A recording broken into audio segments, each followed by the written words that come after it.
Let's talk about the best ways to save your photographs in Photoshop. Hi, I'm Jan Kabili from Adobe. In this tutorial, we'll cover saving your photographs in the formats you'll use the most: PSD, JPEG, and PNG. The workflow we'll be using is to save a master version of the file in the PSD format because that will retain all your edits. Then you'll make copies of that file in other formats, like JPEG or PNG, if and when you need them for a particular purpose. For example, here's a photo that was captured as a JPEG. I'll add a quick edit, a photo filter adjustment layer that will warm up the photo. Now let's save a master version of this file in a format that will preserve our adjustment layer. Go to the File menu and choose Save As. In the Save As dialog box, which looks a little different in Windows, go to the Format menu or the Save As Type menu and look for the format you want. Notice that this menu is showing only formats that will support this file with the features that we've added.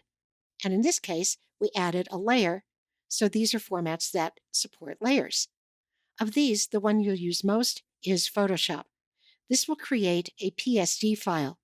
PSD, or Photoshop document, is the native Photoshop file format, and it retains all the edits special to Photoshop, like adjustment layers, masks, smart filters, and so on.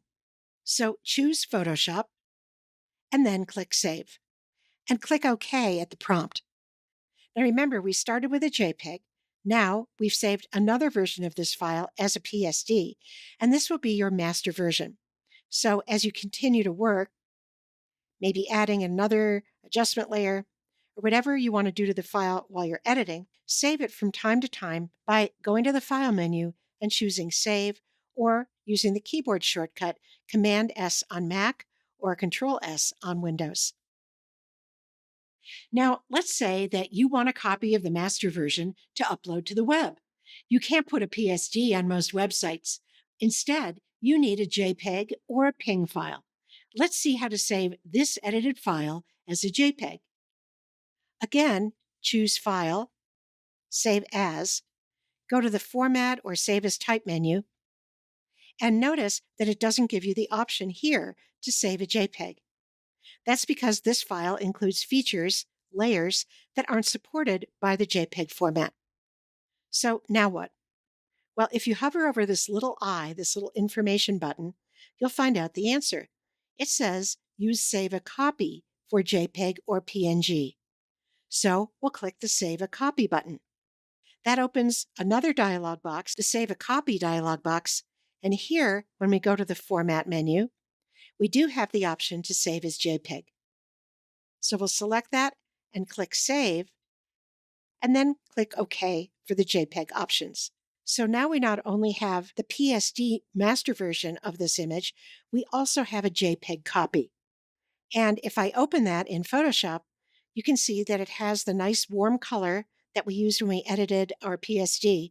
But over in the Layers panel, you don't see a separate adjustment layer because JPEGs don't support layers. Let's take a quick look at another photo. This one has transparent pixels in the background.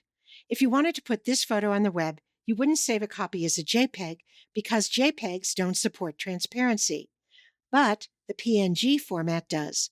So let's see how to save a copy of this PSD file as a PNG, a PNG. We'll do the same thing that we did for the beach image. We'll go to the File menu and we'll choose Save As. And this time, when we go to the Format menu, we do see the format that we're looking for, PNG. And that's because there's nothing in this file that is not supported by the PNG format. So we'll choose PNG and click Save and click OK. And now we not only have our master plain.psd file, but we also have the plain.png that we can use on the web. So that's a look at how to save your photographs in the formats photographers use most often: PSD, JPEG, and PNG. Give them a try on your own photos.